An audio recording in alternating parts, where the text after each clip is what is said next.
आज का टॉपिक है नेशनल रूरल हेल्थ मिशन। ये नेशनल हेल्थ मिशन का ही एक पार्ट है।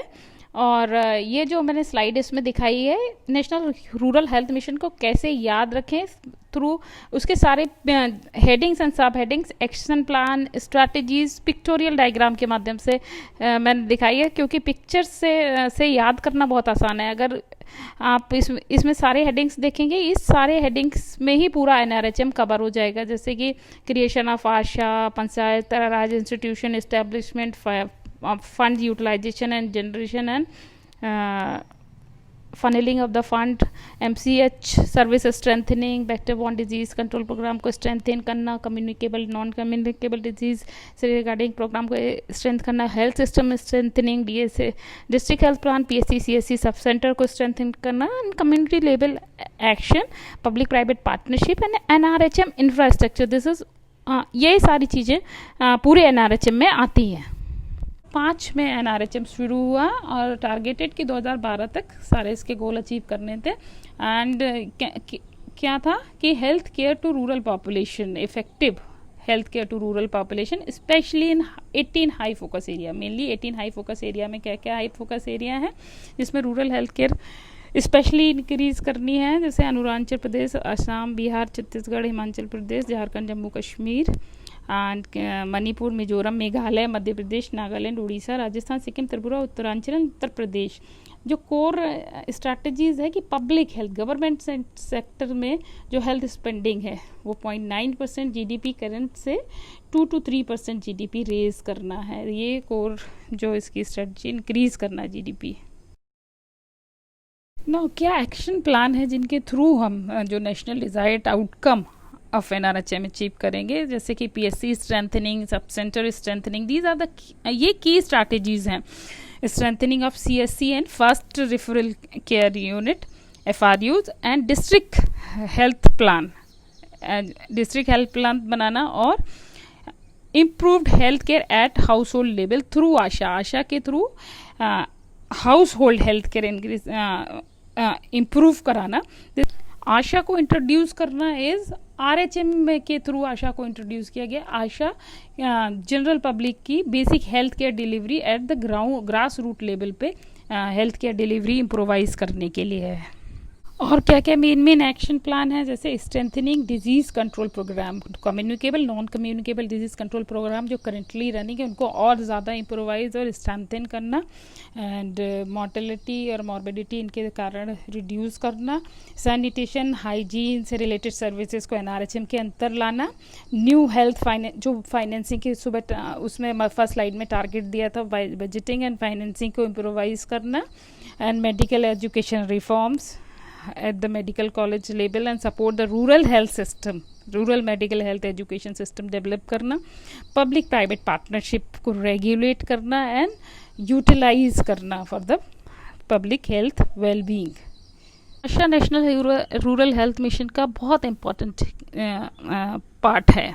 बेसिकली किसके लिए है कि public health delivery at the doorstep level. ASHA कौन होती है? उसी गाँव की रहने वाली महिला जो कि उनकी लैंग्वेज बोल सके, समझ सके और उनकी प्रॉब्लम इजीली आइडेंटिफाई कर सके। मैरिड, विडो और डाइवोर्स हो सकती है, 25 से 45 साल के बीच की महिला होगी, एंड और up to 8th standard educated. इसके लिए इसको ट्रेनिंग 23 दिन की दी जाती है। पूरे साल के स्पेल में जो ट्रेनिंग 12 महीने में कभी भी 23 दिन की ट्रेनिंग दी जाएगी। और इसके पास एक ड्रग किट, कुछ मेडिसिन और ये सारी चीज़ें दी जाती हैं। और सर्विसेज जैसे immunisation services, referral services, scot services regarding maternal child health, malaria case identification, several services हैं जो इसको करनी होती है। और village health action plan ANM के साथ एंड और डिपार्टमेंट के फंक्शनरीज के साथ मिलके इसको बनाना होता है। और सेल्फ हेल्प ग्रुप में जाके इंटरेक्ट करना और अच्छे से संचालित करवाना आशा की रिस्पॉन्सिबिलिटी है। और इसको परफॉर्मेंस बेस्ड इंसेंटिव मिलता है, जैसे कि कितनी डिलीवरी हॉस्पिटल में करवाई, कितनी प्रेग्नेंट फीमेल को एस्कॉर्ट किया, कितने का एंटीनेटल अप्रोप्रिएट विजिट दी, जो भी परफॉर्मेंस इसकी रहेगी इसके एरिया में, उसके बेस्ड बेस को इंसेंटिव दिया जाता है पर एक्टिविटी बेस। सब सेंटर स्ट्रेंथनिंग और एक इम्पॉर्टेंट पॉइंट है आपका एनआरएचएम के एक्शन प्लान का, जिस क्या करते हैं सब सेंटर स्ट्रेंथनिंग के लिए। जैसे 10,000 रुपये पर एनम एएनएम और सरपंच के ज्वाइंट अकाउंट में दिए जाते हैं for village developmental, nutrition, sanitation, hygiene, ये सारी एक्टिविटीज़ के लिए, जिसे एएनएम विलेज हेल्थ कमेटी के कंसल्टेशन के साथ ऑपरेट करती है। इसके अलावा जितनी भी Ayush and other medicinal drugs हैं, एसेंशियल ड्रग्स, सब सेंटर पे टाइमली सप्लाई होने चाहिए, प्रोवाइड होने चाहिए। जहाँ पे पॉपुलेशन एंड सर्विसेज बेस्ड ऐसी नीड है कि एक एडिशनल एमपीडब्ल्यू और एएनएम लगेगा, उसको सैंक्शन किया जाना है, जैसे 2001 के पॉपुलेशन नॉर्म्स के अकॉर्डिंग।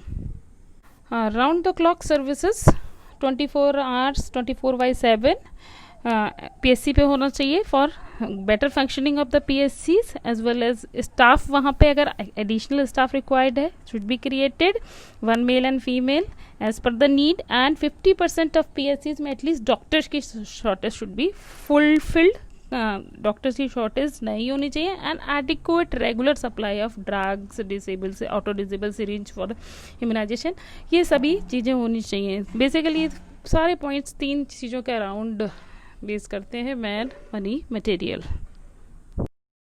अब सीएससी या फर्स्ट रेफरल यूनिट के स्ट्रेंथन करने के लिए क्या पॉइंट है, ये भी यहाँ पे भी ना round the clock emergency operating services also available होनी चाहिए एट दिस पॉइंट, और 30 to 50 बेडेड ये हॉस्पिटल सीएससी डेवलप होना चाहिए as per the Indian public health standards guideline के अकॉर्डिंग, और there should be sufficient infrastructure, staff, equipment, management यहाँ पे होना चाहिए, और रोगी कल्याण समिति स्टैब्लिश करके इसको प्रमोट करके एक्शन में लाना। सीएससी के स्ट्रेंथनिंग के लिए better functioning of Rogi Kalyan Samiti at CSC level. Now district health plan बनाना and as district health mission उसको इम्प्लीमेंट करना, ये एनआरएचएम का एक्शन प्लान है। इसमें क्या कोर यूनिट डिस्ट्रिक्ट होगी, and planning, budgeting and implementation of programme सब डिस्ट्रिक्ट के थ्रू होगा, और इसमें प्रोविजन ऑफ जो प्रोजेक्ट मैनेजमेंट यूनिट होगी, जहाँ जिसमें प्रोजेक्ट कोऑर्डिनेटर होगा, वो सारी सर्विसेज को, water supply, sanitation, hygiene and nutrition से रिलेटेड सारी सर्विसेज को रेगुलेट करके प्रोवाइड करने का एंड सुपरवाइज करने का काम करेगा। एंड ऐसे ही स्टेट में स्टेट हेल्थ मिशन होता है, जिसमें all vertical health programme vertical programmes regarding health and family were is merged in a common term, state health mission.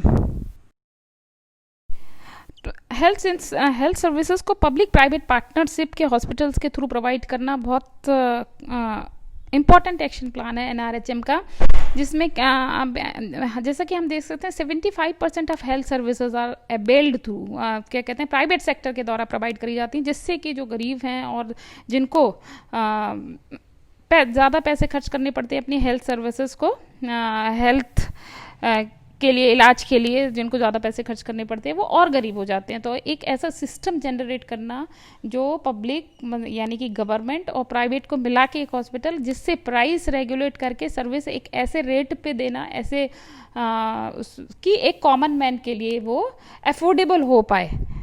Public private partnership का ये पर्पज़ है, और ये थ्रू मतलब गवर्नमेंट इसमें के कंट्रोल में रहेगा, बट प्राइवेट की पार्टनरशिप रहेगी। एनआरएचएम के लिए फंड कहाँ से कितना देना है ये दिखाया इसमें, जैसे 0.9% ऑफ जीडीपी से इंक्रीज करके 2.23% ऑफ जीडीपी करना है। हेल्थ का स्टेट का कंट्रीब्यूशन पर एनएम पब्लिक हेल्थ बजट में कितना होना चाहिए, इट शुड बी 10%। जैसा कि मैंने पिछले स्लाइड में भी बताया था कि 75% प्राइवेट सेक्टर से हेल्थ में खर्चा होता है, 75% हेल्थ सर्विस प्राइवेट सेक्टर के द्वारा दी जाती हैं, तो वो गवर्नमेंट के अंदर ले आना धीरे धीरे करके। पंचायत राज इंस्टीट्यूशन को डेवलप और स्ट्रेंथन करना हेल्थ के रिस्पेक्ट में, ये भी नेशनल रूरल हेल्थ मिशन का एक प्लान है। Panchayat raj institution 3 tier system होता है, विलेज से लेके सब सेंटर तक। हर टीयर पे विलेज सब सेंटर एक टीयर हो गया, PSC another tier, block another tier, and this at every tier there is provision of services at सभी लेवल पे सर्विसेज, एंड डिलीवरी ऑफ दो services has to be improvised. जैसा कि sub centre पे क्या प्रोवाइड अनटाइड फंड प्रोवाइड किया गया है सब सेंटर के लिए जो एएनएम और सरपंच के जॉइंट अकाउंट में होता है। एएनएम विलेज हेल्थ कमेटी की कंसल्टेशन से उसे ऑपरेट कर सकती है। विलेज के हेल्थ प्लान के लिए विलेज हेल्थ कमेटी होती है जो हेल्थ सर्विसेज और उनके इम्प्लीमेंटेशन को गवर्न करती है। ऐसे ही ASHA doorstep delivery of services के लिए होती है। ऑल ये सारे पंचायत राज इंस्टीट्यूशन के हेल्थ के रिगार्डिंग पार्ट है। इस पर एनआरएचएम का इंफ्रास्ट्रक्चर दिखाया है और टीयर्स भी डिफरेंट दिख रहे हैं। जैसे विलेज लेवल पर आशा और आंगनवाड़ी वर्कर होगी, village health sanitation committee and village health day, ये सारी चीज़ें होगी। एंड सब सेंटर पे 2 एएनएम 2 एमपीडब्ल्यूज 5 से 6 विलेजेस की पॉपुलेशन को, दैट इज़ 5 से 6,000 पॉपुलेशन को कवर करेगा एक सब सेंटर। और पीएससी पे जैसे कि 3 staff nurse, 1 lady health visitor और 30 से 40 विलेज पे एक पीएससी होगी। दैट मीन्स 20 से 30,000 पॉपुलेशन को कवर करेगी पीएससी। और 24/7 सर्विसेज अवेलेबल होनी चाहिए। Emergency, MCA, maternal child health and clinic services. Block level block होना चाहिए आपका, सीएससी होनी चाहिए या एफआरयू होना चाहिए 1 लाख की पॉपुलेशन पे या 100 विलेज पे। And 24/7 village obstetric and surgical and medical emergency services should be present at block level. Side में एक्सपेक्टेड आउटकम क्या है नेशनल लेवल पे एनआरएचएम के, वो दिखाया। Maternal and child health services से रिगार्डिंग जैसे कि आईएमआर रिड्यूस करना 30/1000, मैटर मोर्टेलिटी रेशियो 100/लाख ऑफ लाइव बर्थ रिड्यूस करना, टोटल फर्टिलिटी रेट 2.1 पे लाना। And vector borne disease control के रिगार्डिंग मलेरिया रिड्यूस करना, malaria reduce mortality rate malaria के कारण 50% रिड्यूस करना and additional 10% by 2012। Kala-azar mortality 100% reduce करना and elimination of kala-azar 2012। Filaria microfilaria reduction rate 70% by 10 and 80% by 2012 और 2015 तक एलिमिनेट करना उसको। And dengue mortality by 50% reduction, mortality due to dengue should be reduced to 50% and by 2010 and sustain the level up to 2012। Health system strengthening के regarding CSC develop, जैसे कि CSC develop करना Indian public health standard के according 2.5 lakh तक आशा को depute करना and first referral unit का utilisation 20% से इंक्रीज करके 75% करना। कम्युनिकेबल डिजीज़ और नॉन कम्युनिकेबल डिजीज़ के रिगार्डिंग जैसे लेप्रोसी का प्रेवलेंस रिड्यूस करना फ्रॉम 1.8 करंट लेवल से 1/10,000, ये prevalence. Elimination level of leprosy इसको बोलते हैं। इसमें इट्स नो मोर है public health problem. It is said when level of the leprosy, prevalence level of leprosy less than 1/10,000 है, that means it's no more a public health problem या eliminated कहेंगे। Tuberculosis या DOT services, इसमें 85% cure rate maintain करना पूरे project के NRHM के duration में 2005 से 2012 तक ये ही मेंटेन रखेंगे। ये कम्युनिटी लेवल इंटरवेंशन है। ज़्यादातर कम्युनिटी लेवल इंटरवेंशन जो अभी तक ऊपर तक services PSC, CSC and sub centre पे और आशा के जितने भी ड्यूटीज़ हैं वो सारे कम्युनिटी लेवल इंटरवेंशन पे आ जाते हैं। You can read on this slide. जैसे कि ड्रग्स सब सेंटर पर प्रोवाइड करना, हेल्थ इम्यूनाइजेशन डे और विलेज हेल्थ डे कंडक्ट कराना अच्छे से, एंड हॉस्पिटल पे 24/7 सीएससी, पीएससी एंड इन पे 24/7 services as well infrastructure available कराना, ये सारे कम्युनिटी लेवल इंटरवेंशन में आ जाएंगे। एंड आउटकम एक्सपेक्टेड आउटकम में आ जाएंगे, community level expected outcomes. Again community level expected outcome जैसे कि इंस्टीट्यूशनल डिलीवरी थ्रू जीएसपाई इनहेंस कराना, हेल्थ इंश्योरेंस करना जनरल कम्युनिटी का so that financial risk reduce हो regarding health, provision of household toilets and district health mobile medical unit for district level outreach services को improve करने के लिए। ये सारे कम्युनिटी लेवल इंटरवेंशन है। अभी तक जितनी भी सर्विसेज एंड इंफ्रास्ट्रक्चर ऊपर तक दी है वो सारे कम्युनिटी लेवल इंटरवेंशन में you can write down.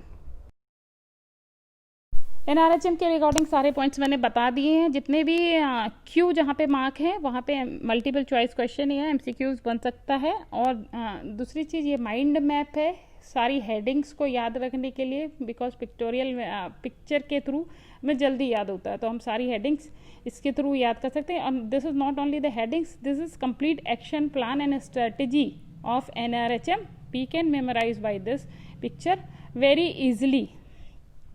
And thank you. If you like the presentation, like, subscribe and share.